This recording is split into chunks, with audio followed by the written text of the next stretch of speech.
الله الرحمن الرحيم الحمد لله نحمده ونستعينه ونستغفره ونؤمن به ونتوكل عليه ونعوذ بالله من شرور أنفسنا ومن سيئات أعمالنا من يهده الله فلا مضل له ومن يضلله فلا هادي له ونشهد أن لا إله إلا الله وحده لا شريك له ونشهد أن سيدنا ومولانا محمدا عبده ورسوله صلى الله عليه وعلى آله وأصحابه وبارك وسلم تسليما كثيرا كثيرا أما بعد فأعوذ بالله من الشيطان الرجيم بسم الله الرحمن الرحيم يا أيها الذين آمنوا قوا أنفسكم وأهليكم نارا قال النبي صلى الله عليه وسلم كلكم راع وكلكم مسؤول عن رعيته أو كما قال النبي عليه الصلاة والسلام رب اشرح لي صدري ويسر لي أمري واحلل عقدة من لساني يفقهوا قولي اللهم صل على سيدنا مولانا محمد في أول كلامنا اللهم صل على سيدنا مولانا محمد في أوسط كلامنا اللهم صل على سيدنا مولانا محمد في آخر كلامنا. قابل قدر معزز خواتین،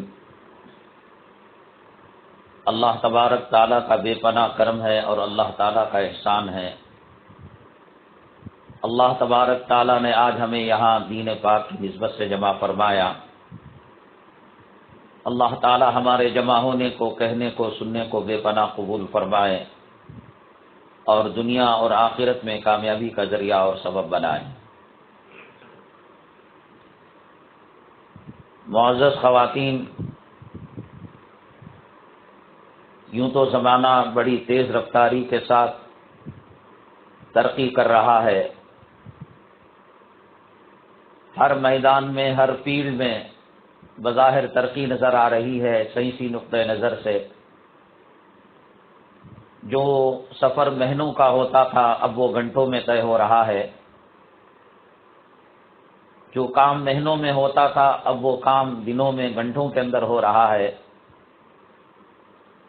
کپڑے دھونے میں، مسالہ پیسنے میں، کھانا پکانے میں، گھر کا کام کاج کرنے میں، ہر چیز کے اندر مشینی آلات آ گئے ہیں. سہولیات اور آسانیاں اللہ تبارک تعالیٰ نے دے دی ہیں، اور حالات بھی مالی اعتبار سے پچھلے حالات کے مقابلے میں اللہ تبارک تعالیٰ نے مسلمانوں کے لیے آسانیاں پیدا فرمائی ہیں. اور اللہ کے حبیب پاک جناب محمد رسول اللہ صلی اللہ علیہ وسلم نے بھی فرمایا مل فقر اخشی بکم، وہ فقر و فاقہ اور وہ تنگی، وہ تنگ دستی کے جو حالات ہیں اب وہ ان کا میرے کوئی خوف مجھے نہیں ہے اب تمہارے اوپر. اللہ تبارک تعالیٰ نے مالی وسعتیں بھی دی ہیں عام طور پر،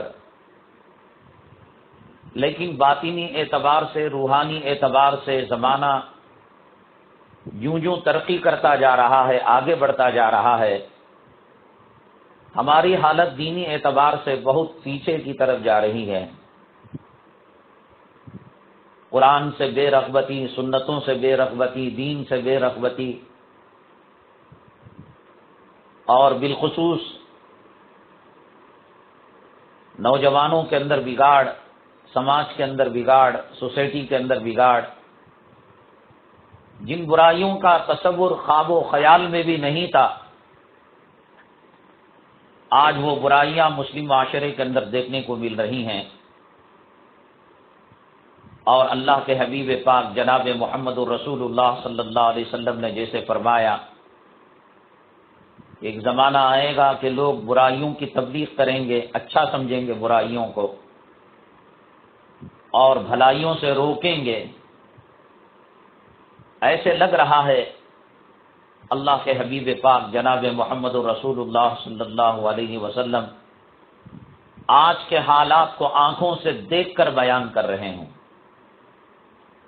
بالخصوص عورتوں سے متعلق، بچوں سے متعلق، نوجوانوں سے متعلق جو حالات بیان کیے، جیسے ٹی وی کے اندر کرکٹ کا میچ ہوتا ہے اور لائیو ٹیلی کاسٹ ہوتا ہے، جس کی ایک ایک حرکت ٹی وی کی اسکرین پر نظر آتی ہے، لگتا ہے اللہ کے حبیب پاک جناب محمد الرسول اللہ صلی اللہ علیہ وسلم آج کی ایک ایک حالت کو دیکھ کر امت کے سامنے بیان فرما رہے ہوں، جبکہ اس وقت نہ ٹی وی تھی، نہ انٹرنیٹ تھا، نہ بے حیائی تھی، نہ بے شرمی تھی، نہ بھاگم بھاگی تھی، نہ بے پردگی تھی، نہ عشق و معاشقے کے بیجا افسانے گلیوں کوچوں کے اندر پھر رہے تھے۔ صحابہ کرام رضوان اللہ تعالی علیہم اجمعین کو تعجب بھی ہوا ہوگا، لیکن اللہ کے نبی صلی اللہ علیہ وسلم کی نبوت اور آپ کی رسالت کی صداقت اور سچائی، جس زمانے کے اندر پردے کی آیتیں نازل ہونے کے بعد صحابیات، نبی کریم صلی اللہ علیہ وسلم کے زمانے کی خواتین دیواروں سے اتنا لگ کر چلا کرتی تھیں کہ ان کے کپڑے دیواروں کے اندر الجھ جایا کرتے تھے۔ ایسے زمانے میں جب شرم اور حیا عورت کا زیور تھا، عصمت عفت اور پاک دامنی اس کا بچھونا تھا، نہ گانے تھے، نہ افسانے تھے، نہ ناول تھے، نہ ڈرامے تھے، نہ ٹی وی سیریل تھے، نہ سنیما تھا، نہ تھیٹر تھا۔ اللہ کے نبی جناب محمد الرسول اللہ صلی اللہ علیہ وسلم نے فرمایا کہ معراج کے اندر میں نے دیکھا کچھ خواتین کو الٹا لٹکایا گیا ہے اور آگ کے شعلے انہیں دیے جا رہے ہیں اور جہنم کے ہتھوڑوں سے ان کو پیٹا جا رہا ہے۔ اللہ کے نبی صلی اللہ علیہ وسلم نے جبرائیل امین علیہ السلام سے پوچھا، اے جبرائیل، آخر ان صنف نازک عورتوں کو، ان کمزور عورتوں کو کس جرم کے اندر اتنی بھیانک سزا دی جا رہی ہے اور اتنی خطرناک سزا دی جا رہی ہے؟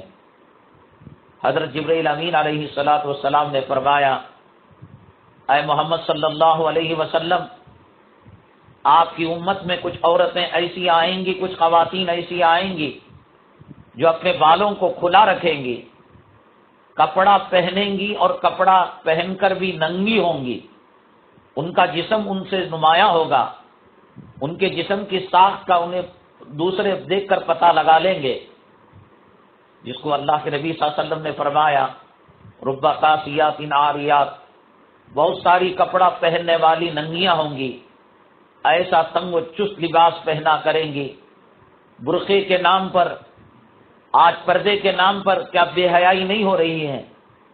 ستر عورت کے نام پر، کپڑا پہننے کے نام پر کیا آج بے شرمی کا مظاہرہ نہیں کیا جا رہا ہے؟ میری مائیں اور بہنیں، وہ بے شرمی اور وہ بے حیائی کا کون سا کام ہے جو قوم اللہ کو نہ مانتی ہو، اللہ کے نبی کو نہ مانتی ہو، قرآن کو نہ مانتی ہو، حدیث کو نہ مانتی ہو، قبر کی زندگی کو نہ مانتی ہو، جنت پر ایمان نہ ہو، جہنم پر ایمان نہ ہو، نبی کے باتوں پر ایمان نہ ہو، وہ بھاڑ میں جائے، وہ جانوروں سے بدتر کام کرے، وہ بے حیاؤں کے کام کرے، وہ فواحش کا کام کرے، وہ بازاری عورتوں کا کام کرے، ہمیں کیا لینا دینا؟ لیکن جس عورت کا نام فاطمہ ہے، جس عورت کا نام رقیہ ہے، جس عورت کا نام زینب ہے، جس عورت کا نام ام کلثوم ہے، جس عورت کا نام ام ہانی ہے، جو عورت کلمہ پڑھنے کا دعویٰ کرتی ہے، جو عورت قرآن کو اللہ کی کتاب کہتی ہے، محمد الرسول اللہ صلی اللہ علیہ وسلم پر ایمان ہے، مرنے کے بعد کی زندگی پر ایمان ہے، میری ماں اور بہنیں، ایک طرف معراج والی حدیث، ایک طرف عذاب کا تذکرہ، اور دوسری طرف آئینے کے سامنے کھڑے ہو کر اپنے آپ کا محاسبہ کرے، کیا میں وہ عورت تو نہیں ہوں؟ کیا میں وہ خاتون تو نہیں ہوں؟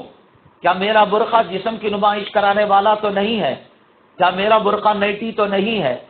کیا میں پہن کر بھی ننگی عورت تو نہیں ہوں؟ میں اپنے مرد کے سامنے بری حالت میں اور بھوت کی شکل میں رہ کر بازاروں کے اندر جاؤں، ولیموں کی محفل کے اندر جاؤں، غیروں کی محفل کے اندر جاؤں، تو میری کیا صورتحال ہے؟ کسی کو کوئی کہنے کی ضرورت نہیں، بتانے کی ضرورت نہیں۔ اپنی زندگی کا محاسبہ کریں، اپنے ظاہر اپنے باطن کو آئینے کے سامنے کھڑے ہو کر دیکھیں۔ اگر اس حالت کے اندر موت آ جائے، اس حالت کے اندر اگر ملک الموت اپنا پنجہ گاڑ دے، کیا معاملہ ہوگا؟ کیا رحم کا معاملہ کریں گے؟ کرم کا معاملہ کریں گے؟ معراج کے اندر اللہ کے نبی جناب محمد الرسول اللہ صلی اللہ علیہ وسلم نے جو حالت دیکھی، کیا آپ کے اندر وہ طاقت ہے، ہمت ہے؟ ایک دیا سلائی جلا کر، ایک ماچس کی تلی جلا کر، ایک انگار کا ڈلہ ہاتھ میں رکھ کر اللہ کے لیے غور و فکر کریں کہ کتنی دیر اس انگار کے ڈلے کو برداشت کر سکتی ہیں۔ موم بتی اگربتی کے انگار کے چنگارے کو کتنا دیر برداشت کر سکتی ہیں؟ جہنم کی آگ سوئی کے ایک ناکے کے برابر میری ماں، اللہ کی عزت و جلالت کی قسم، دنیا کے کسی کونے کے اندر ٹانگ دیا جائے، 7 زمین 7 آسمان جل کر خاک ہو جائیں گے۔ شوہر کے ساتھ کیا سلوک ہے؟ اس کے مال کے ساتھ کیا معاملہ ہے؟ نمازوں کا کیا معاملہ ہے؟ قرآن کے ساتھ کیا معاملہ ہے؟ سنتوں کے ساتھ کیا معاملہ ہے؟ کھانے پینے کا کیا طریقہ ہے؟ سونے کا کیا طریقہ ہے؟ استنجا کرنے کا کیا طریقہ ہے؟ بیت الخلا آنے جانے کے کیا آداب ہیں؟ زندگی کے کیا آداب ہیں؟ پڑوسیوں کے کیا آداب ہیں؟ مالک مکان کے ساتھ کیا سلوک کرنا چاہیے؟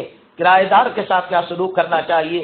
ان تمام کو چھوڑ کر ایک صرف لباس کے متعلق آپ آئینے کے سامنے کھڑے ہو کر آنکھیں اگر چنیاں نہ گئی ہوں، اندھی نہ ہو، پردہ نہ ہو، تو آپ خود غور کر سکتی ہیں اس حالت کے اندر اگر موت آئے گی، اس حالت کے اندر اگر قبر میں ڈالا جائے گا، اس حالت کے اندر آخرت کا سامنا کرنا پڑے گا۔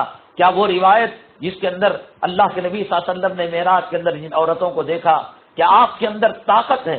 کیا آپ کے اندر قوت ہے اللہ کے عذاب کا سامنا کرنے کا، اللہ تعالیٰ کی جہنم کے انگاروں کا سامنا کرنے کا؟ ایک چنگاری برداشت نہیں کر سکتے، ایک بجلی اور کرنٹ کا شارٹ اور اس کا جھٹکا برداشت نہیں کر سکتے۔ میری ماں کون بچانے آئے گی؟ قانون بچانے آئے گا، اولاد بچانے آئے گی، مال بچانے آئے گا، یہ مال کو چھین لیا جائے گا، یہ کپڑے دھرے کے دھرے رہ جائیں گے، یہ رشتہ داریاں ختم ہو جائیں گی، کفن کی چندیوں میں لپیٹ کر مٹی کے حوالے کر کر منہا خلقناکم وفیہا نعیدکم کے ڈھیلوں کے ساتھ قبر کی تاریک کمرے کے اندر قبر کے گڑھے کے حوالے کر دیا جائے گا۔ ایک نماز کے چھوڑنے پر دوسری نماز تک 99 اجدے اس پر مسلط کر دیے جائیں گے۔ ایک مچھر کی کاٹ برداشت نہیں کر سکتی میری ماں، ایک کھٹمل کی کاٹ برداشت نہیں کر سکتی، دنیا میں ایک بچھو کی کاٹ اور ایک سانپ کی چبھن برداشت نہیں کر سکتی۔ قبر کے جو اجدے ایک فنکار اگر دنیا کے اندر مارے تو 7 زمین اور 7 آسمان کے اندر زہر پھیل جائے اور اللہ کی زندہ مخلوق مردہ ہو جائے۔ کس طرف جا رہی ہو؟ کون تمہیں گمراہ کر رہا ہے؟ کون تمہیں حضرت عائشہ کے طریقے سے اٹھا رہا ہے؟ کون تمہیں حضرت فاطمہ کے طریقے سے اٹھا رہا ہے؟ کون تمہارے دوپٹے کو چھین لیا؟ کون تمہاری عصمت کو چھین لیا؟ کون تمہاری عفت اور پاک دامنی کو چھین لیا؟ کون تمہارے زیور کو چھین لیا؟ میری ماں گوری ہو یا کالی ہو، خوبصورت ہو یا بدصورت ہو، اللہ تبارک تعالیٰ نے حیا کا زیور رکھ رکھا ہے، شرم کا زیور رکھ رکھا ہے، حضرت فاطمہ کی نسبت رکھ رکھی ہے، امہات المؤمنین کی نسبت رکھ رکھی ہے۔ یہ سب سے بڑی دولت ہے، شرم کی دولت ہے، یہ حیا کی دولت ہے، یہ عصمت کی دولت ہے، یہ عفت کی دولت ہے، یہ پاک دامنی کی دولت ہے۔ میری ماں حضرت فاطمہ الزہرا رضی اللہ تعالی عنہا کو اللہ تبارک تعالیٰ نے جنتی عورتوں کا سردار بنایا۔ آج دنیا کے ہر ممبر پر یہ صدا لگائی جاتی ہے، وسیدۃ نساء اہل الجنت فاطمہ، جنتی عورتوں کی سردار حضرت فاطمہ الزہرا رضی اللہ تعالی عنہا ہے۔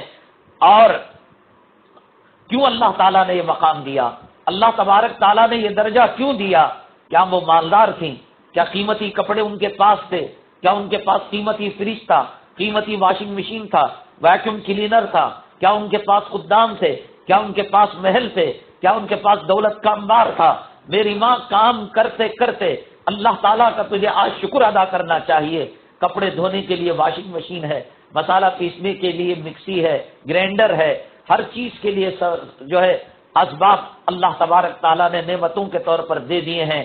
ایک طرف گٹھے ہاتھ کے اندر پڑ گئے ہیں چکی پیستے پیستے، مشکیزہ اٹھاتے اٹھاتے منڈوں کے اوپر گھٹے پڑ چکے ہیں اور ساری رات عبادت کے اندر لگی ہوئی ہیں، جھولا بھی جھلا رہی ہیں، چکی بھی پیس رہی ہیں، قرآن بھی پڑھ رہی ہیں، ذکر بھی کر رہی ہیں۔ میری ماں ایسی حالت ہے کہ ایک مرتبہ حضرت عمران ابن حسین رضی اللہ تعالیٰ عنہ کے ساتھ اللہ کے حبیب پاک صلی اللہ علیہ وسلم جب سفر سے لوٹے تو اپنی چہیتی بیٹی حضرت فاطمہ الزہرا رضی اللہ تعالیٰ عنہ کے دولت گدھے پر حاضری دیا کرتے تھے، تو آپ نے دستک دی اور فرمایا بیٹی فاطمہ میں آنا چاہتا ہوں، میرے ساتھ میرے صحابی ہیں۔ حضرت فاطمہ الزہرا رضی اللہ تعالیٰ عنہ نے کہا ابا حضور آپ تشریف لا سکتے ہیں، آپ کے صحابی نہیں آ سکتے۔ اللہ کے نبی صلی اللہ علیہ وسلم اندر گئے، ایک ہی چادر تھی، پورے گھر کی دولت، سر چھپائے پیر نظر آنے لگے، پیر چھپائے سر نظر آنے لگے، اور پردہ ڈالنے کے لیے کوئی دوسرا کپڑا نہیں ہے۔ وہ جنتی عورتوں کی سردار ہیں، گھر میں کوئی دولت نہیں ہے، روپیہ نہیں ہے، پیسہ نہیں ہے، مرسیڈیز گاڑی نہیں ہے، ٹو ویلر نہیں ہے، فور ویلر نہیں ہے، اس زمانے کے اونٹ اور سواریاں اور تیز رفتار گھوڑے نہیں ہیں۔ کیوں اللہ تعالیٰ نے یہ مقام دیا؟ کیوں اللہ تبارک تعالیٰ نے یہ درجہ دیا؟ میری مائیں اور بہنیں، شرم کی بنیاد پر، حیا کی بنیاد پر اللہ کے حبیب پاک جناب محمد رسول اللہ صلی اللہ علیہ وسلم نے جو تربیت فرمائی تھی، شرم و حیا کی چادر جو دی تھی، اس کا جو استعمال کیا تھا، اس کی بنیاد پر اللہ تبارک تعالیٰ ان کا مقام بلند کیا۔ ایک مرتبہ یہودیوں نے، عیسائیوں نے چیلنج کیا نبی کریم جناب محمد الرسول اللہ صلی اللہ علیہ وسلم کو، وہ آپ سمجھنا مشکل ہے، اس کو عربی زبان کے اندر مباہلہ کہتے ہیں، یعنی جب مناظرہ ہوتا ہے، باتوں میں بات چلتی ہے، دلیلوں کی بات چلتی ہے اور اس سے کام نہیں لگتا تو ایک جگہ دونوں جمع ہو جاتے ہیں اور اللہ تعالیٰ سے فریاد کرتے ہیں اللہ جو ہم میں حق پر ہے اسے بچا لے اور ہم میں جو باطل پر ہے اسے تباہ کر دے، غارت کر دے، نیست و نابود کر دے، صفحہ ہستی سے مٹا دے۔ تو اس کو مباہلہ کہتے ہیں۔ ایک مرتبہ یہودیوں نے، عیسائیوں نے اللہ کے نبی صلی اللہ علیہ وسلم کو مباہلے کی دعوت دی اور کہا اپنے گھر والوں کو لے آئیے، فلاں مقام پر ہم مباہلہ کریں گے، ہم میں جو سچائی پر ہوگا اللہ ہمارا بچا لے گا، ہم میں جو غلطی پر ہوگا اللہ ہمیں تباہ کر دے گا، برباد کر دے گا۔ اللہ کے حبیب پاک جناب محمد رسول اللہ صلی اللہ علیہ وسلم حضرت فاطمہ الزہرا رضی اللہ تعالیٰ عنہ کو، میری ماں وہ گھر سے نہیں نکلتی تھی، وہ شاپنگ کمپلیکس نہیں جاتی تھی، وہ شاپنگ مال نہیں جاتی تھی، وہ ولیمے کی محفل میں نہیں جایا کرتی تھی، وہ شکرانی کی محفل میں نہیں جایا کرتی تھی، وہ برتھ ڈے کی محفل میں نہیں جایا کرتی تھی۔ عورت کا کیا کام ہے؟ وقرن فی بیوتکن ولا تبرجن تبرج الجاہلیۃ الاولی، گھر میں قرار پکڑنا، گھر میں رہنا یہ عورت کی زینت ہے، گھر کی مالکہ بن کر رہنا، گھر کی دیکھ بھال کرنا، اولاد کی دیکھ بھال کرنا، صاف صفائی کرنا، مردوں کو جہاد پر، ہجرت پر جو ثواب ملتا ہے اللہ تبارک تعالیٰ عورت کو گھروں کی خدمت پر، بچوں کے دودھ پلانے پر، ان کی صاف صفائی پر، گھر کی صاف صفائی پر، گھر کے تنکے اٹھانے پر اللہ تبارک تعالیٰ اجر مرحمت فرماتے ہیں۔ یہ ماڈرن طبقہ ہے، یہ انگریزی کتوں کا طبقہ ہے جنہوں نے عورتوں کو گھر سے باہر نکال کر ان کی شرم کی چادر کو چھین لیا، ان کی حیا کی چادر کو چھین لیا تاکہ اپنے عورتوں سے جو معاملہ وہ نہیں کر سکتے، آنکھوں کا زنا کر سکے، کانوں کا زنا کر سکے، دل کا زنا کر سکے، دماغ کا زنا کر سکے، عورت کو چلتی پھرتی زنا کی پتلی بنا کر، دیوی بنا کر دل کی حوث مٹا سکے، دل کا زنا کر سکے۔ اللہ کے حبیب پاک جناب محمد الرسول اللہ صلی اللہ علیہ وسلم نے فرمایا آنکھوں کا بھی زنا ہوتا ہے، دل کا بھی زنا ہوتا ہے، ہاتھ کا بھی زنا ہوتا ہے، کانوں کا بھی زنا ہوتا ہے۔ میری ماں تجھے گھر کی چار دیواری سے نکال کر، عورت کے خدمت سے نکال کر، بچوں کی خدمت سے نکال کر، نوکری کے نام پر، ایجوکیشن کے نام پر، ڈگری کے نام پر، ایئر ہوسٹس بننے کے نام پر، مینیجر بننے کے نام پر، سیلز گرل بننے کے نام پر، ایم ایل اے، ایم پی اور منسٹر بننے کے نام پر تجھے بازاروں میں لا کر تیری آبرو کے چیتڑے اڑا دیے گئے، تیرے چیتڑے اڑا دیے گئے، تجھے آنکھوں کا زنا تجھ سے کروایا جا رہا ہے، دل کا زنا کروایا جا رہا ہے۔ کیا کوئی عورت اگر بازار کے اندر گھومتی ہے تو وہ داڑھی والا ہو یا بغیر داڑھی کے ہو، نمازی ہو یا بے نمازی ہو، کیا یہ وہ سوچتا ہے یہ اس کو میں میری ماں بناؤں گا اور یہ وہ میری ماں ہے جس کے قدموں تلے جنت ہے، اس کو میں بہن بناؤں گا جو میری عزت آبرو کی حفاظت کرے گی؟ کیا سوچتا ہے؟ یہی سوچتا ہے کہ میں اس کے دل کے ارمان نکالوں گا، میں اس کے ساتھ وہ کام کروں گا جو ایک حیوان کے ساتھ، ایک کتا کتیا کے ساتھ وہ کام کیا کرتا ہے۔ اللہ نے تجھے عزت دی، بیٹی بنا کر، بہن بنا کر، بہو بنا کر، ساس بنا کر، ماں بنا کر، بیوی بنا کر اللہ تبارک تعالیٰ نے عزت دی، شرم کی چادر دی، حیا کی چادر دی، عزت و آبرو کی حفاظت فرمائی۔ کعبے سے بڑھ کر اللہ تعالیٰ نے عزت اور مقام دیا۔ میری ماں اور بہنیں، اللہ کے نبی صلی اللہ علیہ وسلم نے، رسول اللہ صلی اللہ علیہ وسلم کی صاحبزادی کا مقام اگر اونچا ہوا تو مال کی وجہ سے نہیں، دولت کی وجہ سے نہیں، عزت کی ظاہری شان و شوکت کی وجہ سے نہیں، بلڈنگ کی وجہ سے نہیں، شاپنگ کمپلیکس کی وجہ سے نہیں، کاروں کی وجہ سے نہیں۔ کس وجہ سے؟ اس واقعے سے پتہ چلتا ہے جب مباہلے کے لیے نکلے، برسوں کے بعد حضرت فاطمہ الزہرا رضی اللہ تعالیٰ عنہا اپنے دولت قدے سے نکل رہی ہیں، اللہ کے حبیب پاک جناب محمد رسول اللہ صلی اللہ علیہ وسلم نے بڑی تاکید کے ساتھ حضرت فاطمہ کو فرمایا، چلنے کا طریقہ بتایا۔ آج معمولی بات پر جینس ڈاکٹر کے پاس جایا جاتا ہے، جینس کلینک کے اندر جایا جاتا ہے، جینس لیب کے اندر جایا جاتا ہے، غیر محرم آلات کو، میڈیکل آلات کے لے کر وہ پیٹ پر پھیرتا ہے، وہ سینے پر پھیرتا ہے۔ الیاذ باللہ، ایک زمانہ وہ تھا عورت اپنی عزت، آبرو اور عصمت اور عفت اور پاک دامنی کے خاطر جان کو دے دیا کرتی تھی، لیکن اپنا جسم غیروں کے حوالے نہیں کیا کرتی تھی۔ کیا کیا کی جائے؟ اللہ کے نبی صلی اللہ علیہ وسلم نے فرمایا، اذا لم تستحی فاصنع بما شئت، جب شرم کا جنازہ نکل جائے، حیا کا جنازہ نکل جائے تو جو مرضی میں آئے۔ جب عورت پنے سے نکل جاتی ہے، شرم اس سے چھن جاتی ہے، حیا اس سے چھن جاتی ہے، عصمت، عفت اور پاک دامنی کی چادر چاک چاک ہو جاتی ہے۔ میری مائیں اور بہنیں، اللہ کی قسم، اللہ کی نگاہ میں، فرشتوں کی نگاہ میں، پیغمبروں کی نگاہ میں، اہل اللہ کی نگاہ میں وہ جانور کے پاخانے کے کیڑے سے بھی بدتر ہو جاتی ہے۔ وہ غریب ہو، وہ بد شکل ہو، وہ کالی کلوٹی ہو، اس کے پاس شرم ہو، اس کے پاس حیا ہو، اس کے پاس عصمت ہو، اس کے پاس پاک دامنی ہو، اس کے پاس شوہر کی خدمت ہو، اولاد کی حسن تربیت ہو، کائنات کا قیمتی ہیرا ہے۔ اللہ کے نبی صلی اللہ علیہ وسلم نے فرمایا، الدنیا متاع وخیر متاع الدنیا المرأۃ الصالحہ، پوری دنیا فائدہ اٹھانے کی چیز ہے اور اس میں سب سے بہترین، ہیروں سے زیادہ، کوہ نور سے زیادہ، چاند سے زیادہ، سورج سے زیادہ، بلکہ اللہ کی قسم میری ماں اور بہنیں، جنتی حوروں سے زیادہ اس عورت کی قیمت ہے جو اپنی عصمت، عفت اور پاک دامنی اور شرم و حیا کا پاس رکھتی ہے۔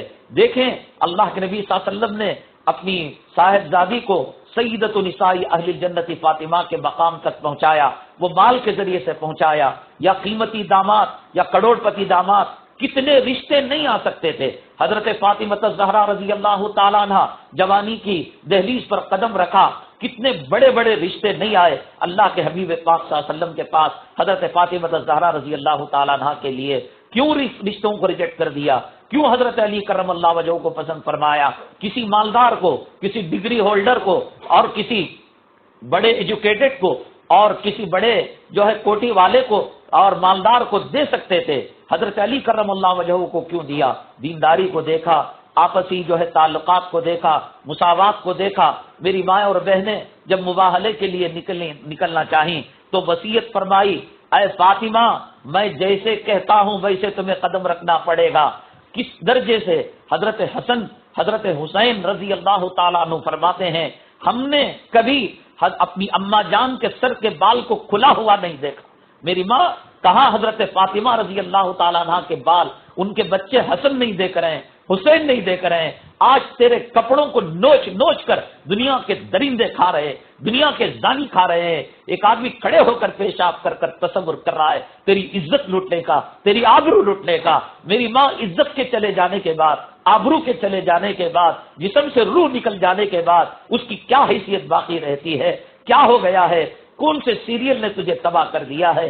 کون سی فلم نے تجھے تباہ کر دیا ہے، کون سے ڈرامے نے تجھے تباہ کر دیا ہے، کس ہیروئن کے پیچھے پڑ کر اپنی دنیا تباہ کر رہی ہے، اپنی آخرت تباہ کر رہی ہے، بے حیا بن کر تجھے کیا ملتا ہے، کون سا ایوارڈ ملنے والا ہے، کون سی میڈل بننے والی ہے۔ اللہ کے نبی صلی اللہ علیہ وسلم نے 1400 سال پہلے فرمایا لعن اللہ الناظر والمنظور الیہ، دیکھنے والے پر بھی خدا کی لعنت ہے، دکھانے والے پر بھی خدا کی لعنت ہے۔ میری ماں، ایک مرد اپنے پالتو کتے کے لیے، اپنی پالتو بلی کے لیے 100 گرام گوشت اور چھچڑے لے کر آتا ہے تو کھلے ماحول کے اندر لے کر نہیں لاتا، کالے کور میں لپیٹ کر پردے کے اندر لے کر آتا ہے کہ کہیں گلی کا کتا اس کے اندر منہ نہ ڈال دے، کہیں گلی کے چیل اس کے اندر منہ نہ مار دے۔ تو 100 گرام گوشت جو کتے کو کھلایا جاتا ہے، جو بلی کو چھچڑے کھلائے جاتے ہیں، ان کو پردہ کیا جاتا ہے۔ ماں، تیری عزت کعبے سے زیادہ بڑی ہے، حجر اسود سے زیادہ بڑی ہے۔ ماں، تیرے ماں بن کر تیرے قدموں کے نیچے اللہ نے جنت کو بچھا دیا ہے، تجھے بیوی بنا کر مرد کے آب ایمان کا حصہ بنا دیا ہے، تجھے بیٹی بنا کر ماں باپ کے جنت کا وسیلہ بنا دیا ہے، تجھے بہن بنا کر بھائی کے عزت آبرو کی حفاظت کا ذریعہ بنا دیا ہے۔ کیا تیری کوئی مقام نہیں؟ کیا تیری کوئی عزت نہیں؟ گلی کے اندر چلنے پھرنے والا کافر، مشرک، غیر اللہ کا پجاری، بتوں کا پجاری تیرے چہرے کو دیکھ کر، تیرے گالوں کو دیکھ کر، تیرے سینے کو دیکھ کر، تیرے پیشاب پاخانے کی جگہ کو دیکھ کر وہ غلط تصورات کرے، کیا اس کے لیے تو پیدا کی گئی ہے؟ کیا اس کے لیے اللہ تعالیٰ نے تجھے وجود بخشا ہے؟ ماں، تجھے گوارا ہے کہ تیرے جسم کا سودا کیا جائے، تیرے جسم کا کھلواڑا کیا جائے؟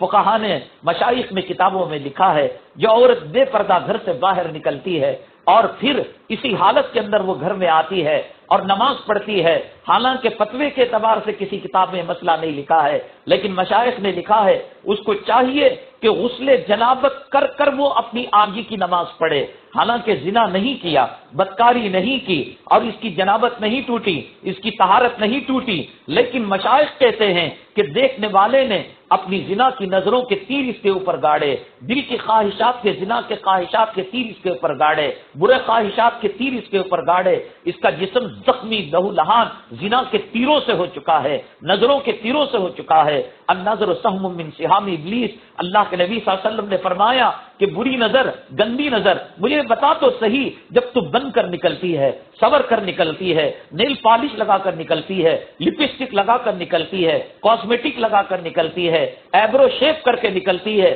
کیا مقصد ہوتا ہے تیرا؟ اللہ کے نبی صلی اللہ علیہ وسلم نے فرمایا حدیث کے اندر کہ اگر خدا کے بعد کسی کا سجدہ کسی کو جائز ہوتا، حدیث قدسی میں فرمایا، اللہ فرماتے ہیں کہ میں عورت کو حکم دیتا کہ وہ خامن کے لیے سجدہ کرے، جس خامن کے لیے سجدے کی اجازت دوسرے نمبر پر تھی، اس کے سامنے برے کپڑوں کے ساتھ، پسینوں کے کپڑوں کے ساتھ، پیاز اور لہسن کی بدبو کے ساتھ اور غیروں کی محفل کے اندر جائے، شادی کی محفل کے اندر جائے، برتھ ڈے کی محفل کے اندر جائے، شاپنگ کمپلیکس جائے، شاپنگ مال جائے، بتا تو صحیح ماں، یہ نیل پالش لگانا کس لیے ہے؟ یہ لپسٹک لگانا کس لیے ہے؟ تیری شرم کو کیا ہو گیا؟ تیری غیرت کو کیا ہو گیا؟ تیری حیا کو کیا ہو گیا؟ جو اس قسم کی خاتون ہو اس کی کوکھ سے کون پیدا ہوگا؟ وقت کا ابو جہل پیدا ہوگا یا سلطان صلاح الدین پیدا ہوں گے؟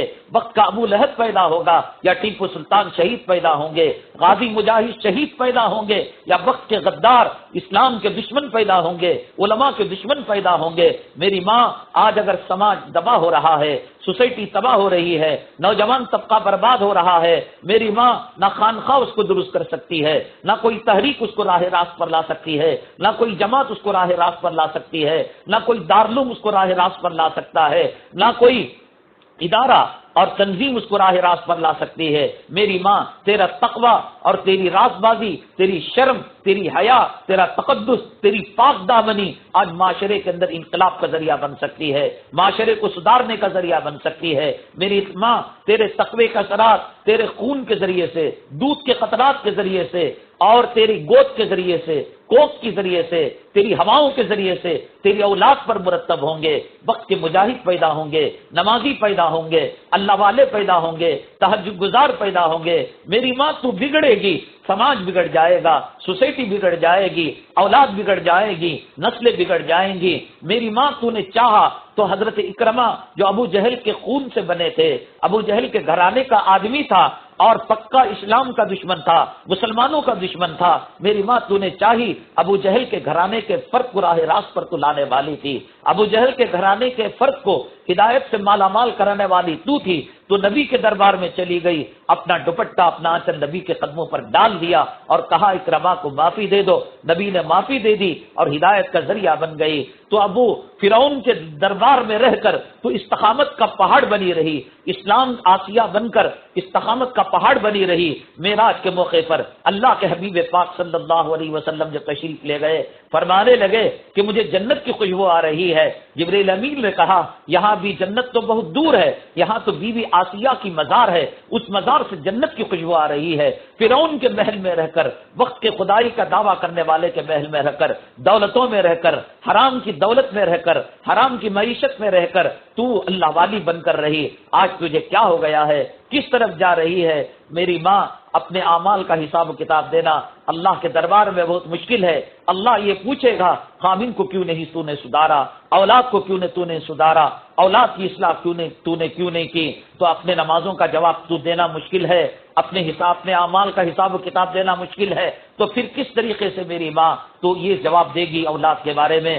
اس لیے کہ قرآن نے کہا قوا انفسکم واہلیکم نارا، اپنے بارے میں بھی جواب دینا پڑے گا، اولاد کے بارے میں بھی جواب دینا پڑے گا۔ یہ نہیں کہ کھائے پیے، یہ نہیں شادی کروا دی، یہ نہیں کہ ڈگریاں دلوا دی، یہ نہیں کہ پراپرٹی دلوا دی، پراپرٹی کے بارے میں سوال نہیں ہوگا، ڈگریوں کے بارے میں سوال نہیں ہوگا، ٹھکریوں کے بارے میں سوال نہیں ہوگا، زمین جائیداد کے بارے میں سوال نہیں ہوگا۔ میری ماں سوال ہوگا، یہ سوال ہوگا کہ بچوں کو دین کیوں نہیں سکھایا، بچوں کو قرآن کیوں نہیں سکھایا، بچوں کو قرآن جو ہے سنتیں کیوں نہیں بتائیں؟ جس کو اپنے شرم و حیا کا پاس نہیں ہے، جس کو اپنی لباس کا پاس نہیں ہے، جس کو اپنی عفت اور پاک دامنی کا پاس نہیں ہے، وہ اولاد کا کیا خیال رکھے گی؟ میری ماں کل پتہ لگے گا کہ جب یہ اولاد قیامت کے دن یوں کہے گی ربنا آتیہم ضعفین من العذاب والعنہم لانا کبیرا، اللہ یہ میری ماں کو جہنم میں دگنا عذاب دینا، یہ میرے باپ کو دگنا عذاب دینا، جس کے لیے تو جان چھڑکا کرتی تھی،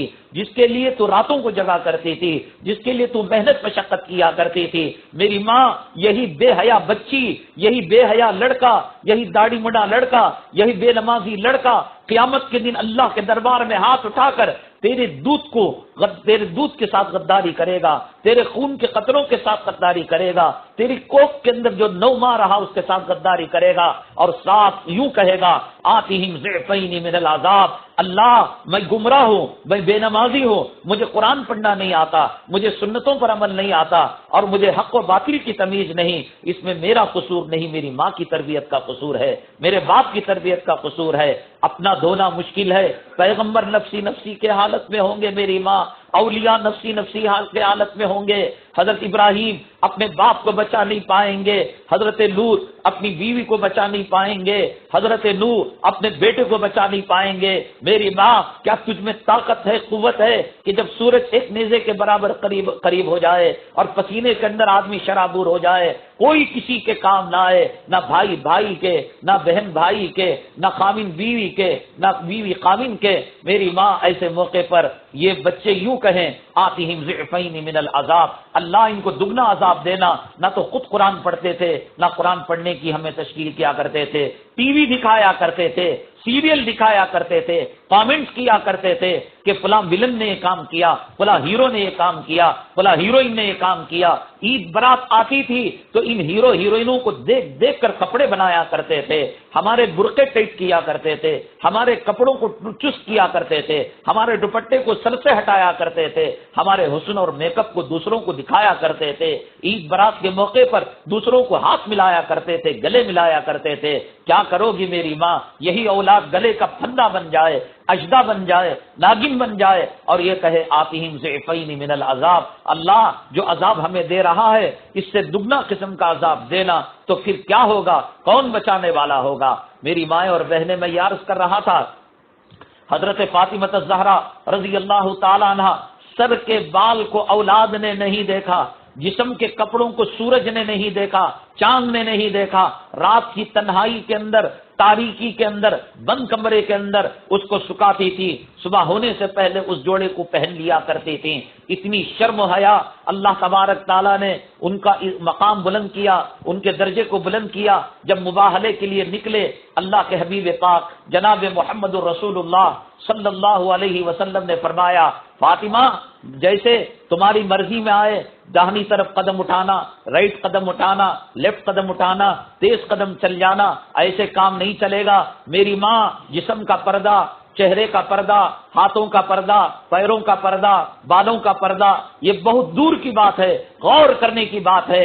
کہاں بھاگ رہی ہو؟ کون سے سیریلوں کے پیچھے، کون سے نشیوں کے پیچھے، کون سی حرام زادیوں کے پیچھے، کون سی گندی عورتوں کے پیچھے؟ کیا یہ عورتیں قیامت کے دن کام آئیں گی؟ کیا عورتیں یہ جب ملک الموت پنجہ گاڑیں گی اس وقت کام آئیں گی؟ یا عورتیں یہ جو ہے سکرات کے عالم کے اندر کام آئیں گی، قبر میں عالم برزخ میں کام آئیں گی، پل صراط میں کام آئیں گی؟ غور و فکر تو کرو میری ماں، سر کے بالوں کا بھی پردہ ہو رہا ہے، کپڑے سکھا رہی ہیں اس کا پردہ ہو رہا ہے۔ غور کرو کتنی تحقیقی بات ہے اور کتنی گہری بات ہے۔ اللہ کے حبیب پاک جناب محمد رسول اللہ صلی اللہ علیہ وسلم نے فرمایا، فاطمہ میری بیٹی، میری نور نظر، میری لخت جگر، میں جہاں قدم رکھوں وہاں پر قدم رکھنا، دوسری جگہ پر قدم نہ رکھنا۔ ابا حضور ٹھیک ہے، میں وہیں پر قدم رکھوں گی۔ پھر اس کے بعد حضرت علی کرم اللہ وجہہ کو فرمایا کہ جب میں قدم رکھوں اور میری بیٹی فاطمہ، تمہاری زوجہ محترمہ حضرت فاطمہ جہاں قدم رکھیں گی، اس کے بعد اس قدم پر اپنا قدم رکھ لینا، اس لیے کہ میری بیٹی وہ ہے کہ جس کے بالوں کو بچوں نے نہیں دیکھا، جس کے لباس کو زمین و آسمان نے نہیں دیکھا، تو ان کے قدم کے بچوں کو، ان کے قدم کے پنجوں کو فرشتوں سے بھی میں پردہ کرا رہا ہوں۔ پر اس پردہ کرانے کے لیے اللہ کے نبی صلی اللہ علیہ وسلم نے زمین پر پہلے قدم رکھا اور وہ قدم کے اوپر حضرت فاطمہ کا قدم رکھوایا، پھر اب وہ نظر آ رہا ہے اس پر پردہ کرانے کے لیے حضرت علی کے قدم کو رکھوایا۔ تاریخ کی پکی روایت ہے میری بات۔ تو اتنی شرم و حیا کی جس شریعت کے اندر تعلیم دی گئی ہو، آپ اپنا لباس آئینے کے سامنے کھڑے ہو کر، اپنا چہرہ آئینے کے سامنے کھڑے ہو کر، میری ماں حدیث پاک میں آتا ہے، صحابہ کرام نے عرض کیا، اے اللہ کے حبیب پاک صلی اللہ علیہ وسلم، قیامت کے دن آدم علیہ السلام سے لے کر نسل انسانی قیامت تک کی ہوگی۔ نوح علیہ السلام کی قوم ہوگی، ہود علیہ السلام قوم ہود ہوگی، قوم صالح ہوگی، لاکھوں کروڑوں اربوں خربوں انسان ہوں گے۔ اے اللہ کے حبیب پاک صلی اللہ علیہ وسلم، آپ کیسے پہچانیں گے؟ اللہ کے نبی صلی اللہ علیہ وسلم نے فرمایا غرم محجلین، اور مثال دے کر فرمایا ایک میدان کے اندر ہزاروں لاکھوں جو ہے گھوڑے ہوں اور کالے کالے گھوڑے، اور ان میں کچھ گھوڑے ایسے ہیں جن کا منہ کا حصہ اور دم کا حصہ سفید ہو، کیا ان میں وہ گھوڑے نہیں پہچانے جائیں گے؟ صحابہ کرام نے کہا ضرور پہچانے جائیں گے۔ فرمایا میری امت کے جو لوگ دنیا میں وضو کیا کرتے تھے، وہ آثار وضو، اعضائے وضو قیامت کے دن چمکا کریں گے۔ اس چمک دمک کی وجہ سے میں پہچان لوں گا کہ میرے امتی ہیں اور یہ وضو کرنے والے ہیں۔ میری ماں دنیا کا وضو قبر کے اندر سے ہوتے ہوئے، عالم برزخ میں ہوتے ہوئے، عالم سکرات سے گزر کر، عالم موت سے گزر کر، عالم برزخ سے گزر کر، عالم قیامت تک پہنچ کر لاکھوں کروڑوں سال طے کر کر وہ اپنی چمک ظاہر کر سکتا ہے، وہ اپنی دمک ظاہر کر سکتا ہے۔ میری ماں تجھے جو حسن آئے گا، میری ماں تجھے جو خوبصورتی آئے گی، وہ کاسمیٹک سے نہیں آئے گی، وہ خنزیر کی ملی ہوئی چربی ملی ہوئی لپسٹک سے، نیل پالش سے نہیں آئے گی۔ اللہ کا قرآن پڑھ کر تو دیکھ لے، تو وضو کر کر تو دیکھ لے، تو تہجد پڑھ کر تو دیکھ لے، اللہ وہ نورانیت دے گا، اللہ تعالیٰ وہ روشنی دے گا۔ تو غور تو کر کہ دنیا میں کیا ہوا وضو قیامت کے دن آزاد چمک سکتے ہیں، تو کیا دنیا کے اندر نور نہیں پیدا ہوگا؟ حضرت سیدنا بلال حبشی رضی اللہ تعالیٰ عنہ حبشہ کے رہنے والے تھے، کالے تھے، ضرور کالے تھے، کلوٹے تھے، اور بظاہر عرب کی شکلوں کے اندر کوئی خاصی شکل نہیں تھی، لیکن اللہ تعالیٰ کے یہاں ان کا مقام، ان کا مرتبہ اتنا اونچا تھا کہ فتح مکہ کے موقع پر اللہ کے حبیب پاک جناب محمد رسول اللہ صلی اللہ علیہ وسلم نے فرمایا، اے بلال اذان دو اور آج اذان جو دو گے کعبے کی چھت پر کھڑے ہو کر دو گے، کعبے کی چھت پر کھڑے ہو کر اذان دی۔ صحابہ کرام نے عرض کیا اے اللہ کے نبی صلی اللہ علیہ وسلم، کعبے کی چھت پر کھڑے جانے سے منع فرماتے ہیں، مسجد کی چھت پر جانے سے منع فرماتے ہیں، اور فقہاء نے علماء نے بھی لکھا ہے بلا ضرورت شرعی، بغیر کسی شرعی ضرورت کے چھت پر جانا مکروہ ہے۔ لیکن آج اللہ کے حبیب پاک صلی اللہ علیہ وسلم سیدنا بلال حبشی رضی اللہ تعالیٰ عنہ کو فتح مکہ کے موقع پر کعبہ ان کے پیروں تلے آ گیا ہے، ان کے قدموں تلے آ گیا ہے، اذان ہوئی، صحابہ کرام نے بعد میں پوچھا، اللہ کے نبی صلی اللہ علیہ وسلم نے فرمایا بلال بظاہر دیکھنے میں کالے ہیں، کلوٹے ہیں، غریب ہیں، حبشہ کے رہنے والے ہیں، پردیسی ہیں، اجمی ہیں، ظاہری اعتبار سے کوئی وصف نہیں، لیکن ان کا تقوی، ان کی طہارت اور ان کے اذان کی وجہ سے اللہ نے ان کا مقام اتنا اونچا کیا کہ قیامت تک کے آنے والی نسل انسانی کو یہ پتہ چل جائے کہ کعبہ ان کے قدموں کے نیچے آ گیا ہے۔ میری ماں، تقوی ہو، طہارت ہو، شرم ہو، حیا ہو، اللہ تبارک تعالیٰ مقام اونچا کرے گا۔ لباسوں سے مقام اونچا ہونے والا نہیں ہے، جینس پینٹ سے مقام اونچا ہونے والا نہیں ہے، ٹی شرٹ سے مقام اونچا ہونے والا نہیں ہے، بیوٹی پارلر کے اندر جا کر آرٹیفیشل میک اپ کرنے سے مقام اونچے ہونے والا نہیں ہے۔ میری ماں، اللہ کے حضور سجدہ کر کر تو دیکھ لے، کلام پاک کی تلاوت کر کر تو دیکھ لے، دینی ماحول کے اندر صحیح تربیت کر کر تو دیکھ لے، تو پھر اس کے بعد دیکھ زندگی موت سے پہلے جنت کا نمونہ بن جائے گی۔ آج اولاد کو خود جو ہے ماں باپ بگاڑ رہے ہیں، شادی کر کے دیتے ہیں بچیوں کو اور بچیوں کو بگاڑتے ہیں، اور بچی آ کر ساس کی شکایت کرتی ہے، نڑن کی شکایت کرتی ہے، بھاوج کی شکایت کرتی ہے، قامین کی شکایت کرتی ہے، باپ اس کو تاؤ دیتا ہے، ہمت افزائی کرتا ہے، بیٹے 18 سال میں نے پالا، 20 سال میں نے پالا، تیرے قامین کو بول ذرا سنبھل کر رہنے کے لیے، اور ماں اس کو کہتی ہے یہ کام کرنا، یہ کام نہیں کرنا، اور کس طریقے سے قامین کو قابو میں کرنا، قبضے میں کرنا۔ میری ماں، جب تو نے شادی کر کر دے دی، اس کو صحیح تربیت کرنا اور صحیح راہ راست پر لانا یہ تیری ذمہ داری تھی۔ جب تیرے اندر دین کی خوبو نہیں ہے، اولاد کی کیا تربیت کرے گی؟ ایک مرتبہ میاں بیوی ہیں، کھٹک پیدا ہوتی ہے، نا اتفاقی پیدا ہوتی ہے، آپسی اختلافات پیدا تو ہونا ضروری بات ہے۔ یہ حضرت علی کرم اللہ وجہہ، حضرت فاطمہ الزہرا رضی اللہ تعالی عنہا کے اندر اختلافات ہو گئے۔ حضرت فاطمہ رضی اللہ تعالی عنہا یہ سوچ کر میرے ابا امام الانبیاء ہیں، خاتم الانبیاء ہیں، سید الکونین ہیں، ساقی کوثر ہیں، شافی محشر ہیں، سید الانس ہیں، سید الجن ہیں، یہ کہہ کر دل میں بڑائی لا کر حضرت فاطمہ رضی اللہ تعالی عنہا سر پر دوپٹہ رکھی اور گئی۔ ایک ہی تو دیوار آڑ تھی حضرت فاطمہ کے مکان میں، نبی کریم صلی اللہ علیہ وسلم کے حجرہ مبارکہ میں گئی، دروازہ کھٹکھٹایا، اللہ کے نبی صلی اللہ علیہ وسلم حضرت فاطمہ الزہرا رضی اللہ تعالیٰ عنہ سے بے پناہ پیار کرنے والے، بے پناہ محبت کرنے والے، لیکن آج پہچان لیا اللہ کے نبی صلی اللہ علیہ وسلم نے لب و لہجے کو۔ حضرت فاطمہ نے کہا السلام علیکم، اللہ کے نبی صلی اللہ علیہ وسلم نے کہا وعلیکم السلام، کون؟ حالانکہ لب و لہجے سے بیٹی کے آواز کو کیا باپ نہیں پہچان سکتا؟ پہچان لیا، لیکن پہچاننے کے باوجود اللہ کے نبی صلی اللہ علیہ وسلم غضب میں آ گئے، غصے میں آ گئے، کون ہو آپ؟ تو کہنے لگی فاطمہ۔ کہا کہ کون فاطمہ؟ کہنے لگی حسنین کی اماں۔ کہا کہ کون حسنین کی اماں؟ کہنے لگی محمد صلی اللہ علیہ وسلم کی بیٹی۔ کون محمد صلی اللہ علیہ وسلم کی؟ سب کچھ سمجھ رہے ہیں، لیکن قامین کا بیوی سے جھگڑا، بیوی کا قامین سے اختلاف، یہ اللہ کے نبی صلی اللہ علیہ وسلم کو بالکل پسند نہیں۔ چاہتے ہیں آپس میں صلح کر لیں، جھگڑوں کو ختم کر لیں، باپ بڑھاوا نہ دے، بھائی بڑھاوا نہ دے۔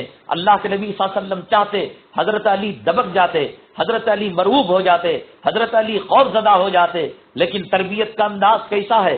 اللہ کے حبیب پاک صلی اللہ علیہ وسلم فرماتے ہیں کون فاطمہ، کون حسنین کی اماں، کون محمد صلی اللہ علیہ وسلم کی بیٹی؟ بعد میں کہا حضرت علی کی بیوی، تو حضرت علی کی بیوی جب کہا تو کہا جاؤ ان سے صلح کر لو، اور فرمایا اے میری بیٹی فاطمہ، اگر خدا نہ کرے اس حالت کے اندر تیری موت ہو جائے کہ قامین تیرا ناراض ہو، تو اب تو ملاقات نہیں کرنا دور کی بات، قیامت میں بھی تو میرا چہرہ نہیں دیکھ پائے گی۔ یہ تربیت کا انداز تھا میری مائیں اور بہنیں۔ آج ہمارا کیا معاملہ ہے اولاد کے ساتھ؟ ہمارا گھروں کے اندر کیا معاملہ ہے؟ اور ہماری دنیا سے کتنی محبت ہے؟ فیشن پرستی کی طرف ہمارا کتنا رجحان ہے؟ کیا ہم نے قبرستان سے ہو کر ہم نے نہیں گزرا؟ کیا ہم نے کسی جنازے کو نہیں دیکھا؟ کیا ہمیں عالم برزخ کے حوالات ہمارے پاس نہیں ہیں؟ ہم کس طرف جا رہے ہیں میری مائیں اور بہنیں؟ 4 دن کی زندگی ہے، پانی کا بلبلا ہے۔ حضرت نوح علیہ السلام 950 برس زندگی گزارے۔ ایک صاحب نے خواب میں دیکھا اور پوچھا، اے نوح دنیا کی زندگی کو کیسے پایا؟ تو حضرت نوح علیہ السلام نے کہا، ایک کمرہ ہے جس کے 2 دروازے ہیں، ایک ان ہے ایک آؤٹ ہے، ان کی حیات کی زندگی سے داخل ہوا، آؤٹ کی موت کی زندگی سے میرا خاتمہ ہو گیا۔ 950 سال ایک مختصر سا وقفہ ہو کر گزر گیا۔ یہ 60 سال کی زندگی، یہ 70 سال کی زندگی کیا معنی رکھتی ہے؟ ہمیں قبر میں جانا ہے، ہمیں آخرت کا سامنا کرنا ہے، ہمیں ملک الموت کا سامنا کرنا ہے، ہمیں منکر نکیر کا سامنا کرنا ہے۔ میری ماں اور بہنیں، یہ زیور بھی چھن جائے گا، یہ قیمتی کپڑے بھی چھن جائیں گے، یہ مال بھی چھن جائے گا۔ کوئی ایک عورت تو بتا کہ جس کے ساتھ اس کا خاوند قبر میں گیا ہو، ایک ماں تو بتا اس کے ساتھ اس کا بیٹا قبر میں گیا ہو، ایک بہن تو بتا کہ اس کے ساتھ اس کا بھائی قبر میں گیا ہو، ایک مالدار تو بتا اس کی تجوری کا مال اس کے ساتھ قبر میں گیا ہو۔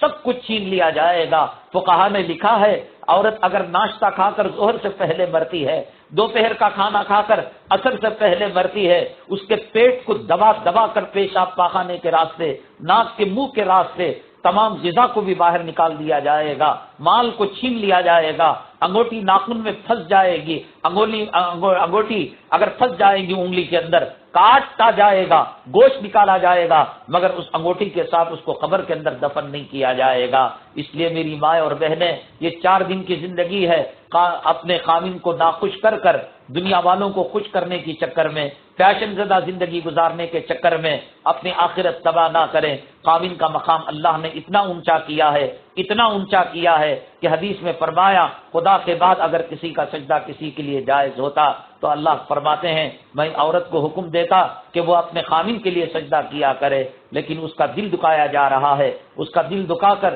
ایک سجدہ ہمارے زمین کے ایک بالش اوپر نہیں اٹھ سکتا، ہماری نمازیں قبول نہیں ہو سکتی۔ اس لیے میری ماں اور بہنیں اپنی زندگی کے طور طریقے کو بدلیں، کلام پاک کی تلاوت کرے اور تربیت آپ کرے نہ کرے، خود متقی بنے، خود پرہیزگار بنے، اس کے اثرات اولاد پر قدرتی طور پر مرتب ہوں گے۔ اللہ کے حبیب پاک جناب محمد رسول اللہ صلی اللہ علیہ وسلم جب تلاوت کیا کرتے تھے، جن اور انسان اور ملائک یہ سننے کے لیے آ جایا کرتے تھے، بیان کیا کرتے تھے، ایسے معلوم ہوتا تھا کہ جنت کے چشمے سے سیراب کیا جا رہا ہے۔ صحابہ کرام نے عرض کیا، اے اللہ کے حبیب پاک صلی اللہ علیہ وسلم، ہم بھی عربی ہیں اور آپ بھی عربی ہیں، لیکن آپ بیان کرتے ہیں، آپ تکلم فرماتے ہیں، آپ بات فرماتے ہیں، آپ تقریر کرتے ہیں، ایسے معلوم ہوتا ہے کہ جنت کی نہروں کے اندر غوطہ دیا جا رہا ہے، اور ہم بات کرتے ہیں تو سامنے والا آدمی ٹائم دیکھنے لگتا ہے، بات کاٹنے کی کوشش کرتا ہے، بیزار ہو جاتا ہے۔ اللہ کے حبیب پاک صلی اللہ علیہ وسلم نے یہ نہیں کہا میں کسی اسکول کا پڑھا ہوا ہوں، میں کسی کالج کا پڑھا ہوا ہوں، میں کسی یونیورسٹی کا پڑھا ہوا ہوں، میری ماں تو متقی ہو جائے، تو پرہیزگار ہو جائے، تیری نسلوں کے اندر تقویٰ چلے۔ میری ماں اگر تو بگڑ جائے، تیری نسلیں تباہ ہو جائے، برباد ہو جائے، تیرا گھرانہ تباہ ہو جائے، برباد ہو جائے۔ اس آدمی کو جس کی عورت متقی پرہیزگار ہو، جنت دیکھنے کی ضرورت نہیں، اس کا گھر موت سے پہلے جنت کا نمونہ ہے۔ اس آدمی کو جہنم میں دیکھنے کی ضرورت نہیں، وہ جس گھر کے اندر بدکار عورت ہو، فاسقہ عورت ہو، بے پردہ عورت ہو، بے حیا عورت ہو، وہ گھر جہنم کا نمونہ ہے۔ میری ماں، اللہ کے نبی صلی اللہ علیہ وسلم نے یہ نہیں کہا کہ میرے پاس جبرائیل امین آتے ہیں یا قرآن کی آیتیں نازل ہوتی ہیں، آپ نے فرمایا حلیمہ سعدیہ رضی اللہ تعالیٰ عنہ کے دودھ کے تقوی کا اثر ہے، جو میری زبان کے اندر مٹھاس ہے، جو میری زبان کے اندر تاثیر ہے۔ تو ماں متقی پرہیزگار ہوتی ہے، اولاد کے اندر ان کے دودھ کے اثرات مرتب ہوتے ہیں۔ میری ماں تو سدھر جا، معاشرہ سدھر جائے گا۔ آج دنیا یزیدیوں سے، آج دنیا فرعونوں سے، حامانوں سے، شداد سے بھری ہوئی ہے، سب تیری طرف نگاہ اٹھا کر دیکھ رہے ہیں، ایک حسین کا نائب دے دے، ایک ٹیپو کا نائب دے دے، ایک سلطان صلاح الدین ایوبی کا نائب دے دے۔ میری ماں تو پرہیزگار ہو جا، معاشرہ سدھر جائے گا، تیری بگاڑ سے معاشرے کے اندر فساد ہو جائے گا۔ اللہ تبارک تعالیٰ سے دعا ہے کہ اللہ تبارک تعالیٰ ہمارے خواتین کی، ہماری ماں بہنوں کی اصلاح فرمائے، تقوی کی دولت سے مالا مال فرمائے، قرآن کی تلاوت کا اہتمام نصیب فرمائے، نماز کے اہتمام کی توفیق نصیب فرمائے۔ اللہ تعالیٰ زمانے کی، معاشرے کی، سماج سوسائٹی کی خرابیوں سے ہماری اور امت مسلمہ کی اور بالخصوص خواتین کی اصلاح فرمائے۔ اللہ ہمارے کہنے سننے کو قبول فرمائے۔ آمین۔ واخر دعوانا الحمدللہ رب العالمین۔ الحمدللہ رب العالمین والصلاة والسلام علی سید المرسلین وعلی آلہ وصحبہ اجمعین. اللہم ارحم امت محمد صلی اللہ علیہ وسلم. اللہم اصلح امت محمد صلی اللہ علیہ وسلم. اللہم فرج عن امت محمد صلی اللہ علیہ وسلم. ربنا هب لنا من ازواجنا وذرياتنا قرة اعین واجعلنا للمتقین اماما. ربنا اغفر لنا ولاخواننا الذين سبقونا بالایمان ولا تجعل في قلوبنا غلا للذين آمنوا ربنا إنك رؤوف رحيم. سبحان ربك رب العزة عما يصفون وسلام على المرسلين والحمد لله رب العالمين.